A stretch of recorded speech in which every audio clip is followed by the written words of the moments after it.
Rapat paripurna DPRD Nganjuk yang digelar di ruang rapat paripurna dipimpin Wakil Ketua DPRD Nganjuk, Ulum Bastomi, dengan agenda pengesahan pajak dan retribusi daerah. Rapat dihadiri anggota DPRD Nganjuk, Forpimda, dan Satuan Kerja Perangkat Daerah. Dalam rapat paripurna dibacakan dasar dan aturan tentang pemungutan pajak dan retribusi daerah. PJ Bupati Nganjuk Sri Handoko Taruna mengatakan ini merupakan penyesuaian Undang-Undang 1 tahun 2022, tidak banyak perubahan dalam perda yang disahkan. Kenaikan retribusi dan pajak akan dikerjakan tim teknis. Jadi ini sebenarnya adalah menindaklanjuti satu adanya Undang-Undang Cipta Kerja, terus Undang-Undang 1 2022 tentang urusan keuangan, hubungan keuangan pemerintah pusat dan pemerintah daerah, sehingga ada perlu penyesuaian. Dan ini dilakukan sesuai dengan penjadwalan. Ini adalah perda nantinya pajak dan retribusi sebagai penyesuaian dari Undang-Undang 1 2022. Banyak perubahan ya, Pak? Sebenarnya nggak banyak perubahan, cuman yang jelas dari pajak yang sesuai dengan Undang-Undang Nomor 1 itu ada 8 ini. Pajak BPJT, pajak reklame, pajak air tanah, pajak minerba, pajak PBB, PBHTB, opsen PKB, sama opsen BBNKB. Ini sebenarnya penyesuaian-penyesuaian yang menurut kami adalah hal yang harus kita sesuaikan dengan lahirnya Undang-Undang 1 tahun 2022. Itu menyasar ke bidang apa, Pak? Yang restoran atau pajak PBJT? Ya, termasuk PBJT ini pajak barang dan jasa tertentu adalah pajak hotel, pajak restoran, pajak penerangan jalan, pajak parkir, pajak sarang burung maleo. Demikian. Ada target kenaikan berapa persen dengan adanya perda? Kalau target pasti ada.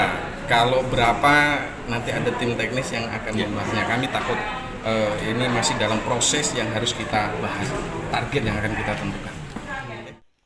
Penandatanganan perda yang disahkan oleh Ketua DPRD Nganjuk Tatit Heru Cahyono dan PJ Bupati Nganjuk Sri Handoko Taruna disaksikan seluruh peserta paripurna.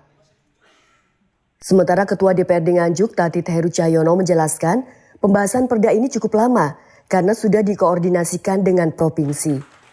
Tentang pajak minerba yang selama ini cukup direpotkan, saat ini dapat diselesaikan supaya daerah juga mendapat bagian pajak minerba. Pembahasan raperda ini memang cukup lama ya. Memang saya kemarin sempat tanya kepada teman-teman Pansus, kenapa ini ada beberapa kegiatan yang memang harus dikomunikasikan, dikoordinasikan dengan provinsi terkait dengan pajak retribusi daerah ini. Sehingga memang kemarin ada beberapa yang krusial dan alhamdulillah ini sudah selesai. Seperti yang disampaikan teman-teman, ini tidak akan ada perpanjangan lagi. Sehingga kita memaksimalkan kinerja teman-teman dan alhamdulillah ini sudah kita paripurnakan dengan baik. Yang krusial apa, Mas? Ya, kemarin kan ada beberapa tambahan termasuk karena pajak retribusi terkait minerba yang selama ini juga menjadi banyak perdebatan. Ini kan juga harus dikelirkan teman-teman secara teknis itu bagaimana. Sehingga teman-teman juga akan komunikasi, koordinasi dengan provinsi maupun di beberapa daerah yang sudah melaksanakan kegiatan. Sehingga nanti harapan dari banyak masyarakat yang terkait dengan revisi perda ini nanti akan banyak PAD yang masuk di Kabupaten Nganjuk. Yang selama ini mungkin banyak yang kurang maksimal terkait dengan retribusi pajak daerah, termasuk pajak-pajak lainnya. Minerba itu pertambangan kan, Mas? Ya, termasuk galian yang selama ini cukup direpotkan terkait dengan banyak polemik terkait itu. Tapi semuanya itu alhamdulillah sudah clear di Pansus yang kita sahkan hari ini. Berarti kita bisa dapat pajak minerba itu? Harapannya seperti Jawa Timur, provinsi kan semua itu? Harapannya kita dapat sharing dari situ, tambahan PAD dari minerba itu. Kalau AMDK, Pak? Air minum dalam kemasan?